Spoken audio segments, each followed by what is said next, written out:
bảy bốn បាទជំរាបសួរពុកម៉ែបងប្អូនដែលស្នេហាវិស័យបដាគុណខ្មែរ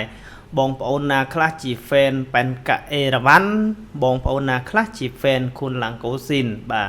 រវាងពួកគាត់ទាំងពីរនាក់នឹងត្រូវធ្វើការប្រកួតប្រជែងនៅវគ្គផ្ដាច់ព្រាត់បាទដណ្ដើមខ្សែក្រវ៉ាត់ IPCC របស់ Page Work នៅថ្ងៃសៅរ៍ទី15 ខែវិច្ឆិកាឆ្នាំ2025ខាងមុខនេះហើយបងប្អូនគឺនៅថ្ងៃសៅរ៍សប្តាហ៍នេះតែម្ដងបងប្អូនបាទដែលពួកគាត់បាទគឺបានឆ្លងកាត់ការប្រកួតប្រជែងនៅក្នុងជុំទី1ជុំទី2ជុំទី3រហូតដល់វគ្គពាក់កណ្ដាលផ្ដាច់ប្រត់រួចហើយនៅពេលកន្លងមកបងប្អូនបាទអញ្ចឹងរំលឹកសាវតាបន្តិចបងប្អូនការប្រកួតប្រជែងនៅក្នុងការដណ្ដើមខ្សែក្រវ៉ាត់នេះគឺមានបេក្ខភាពរហូតដល់8នាក់បងប្អូនបាទដែលចែកចេញជា2ពូលគឺពូល A និងពូល B ហើយបេក្ខភាពទាំង8នាក់នោះទៀតបាទគឺសុទ្ធតែជាម្ចាស់ពានដូចគ្នាបាទអញ្ចឹងបានន័យថាអ្នកដែលចូលរួមប្រកួតប្រជែងខ្សែក្រវ៉ាត់នេះគឺសុទ្ធតែសម្រាប់សម្រាងដូចគ្នាបងប្អូនបានន័យថាគាត់សុទ្ធតែជាអ្នកបាទឈ្នះម៉ារ៉ាតុងដណ្ដើមពានដូចគ្នាបាទមានដូចជាប៊ុនទឹកគុណខ្មែរមានដូចជា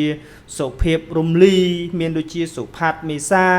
មានដូចជាប៉ែនកាអេរ៉ាវ៉ាន់មានដូចជារឿងឌីណាមានដូចជាខុនឡាំងកូស៊ីនមានដូចជាម៉ាលីអាគីណេតមានដូចជាទីរះបាទដែលពួកគាត់ទាំង8នាក់នេះគឺសុទ្ធតែ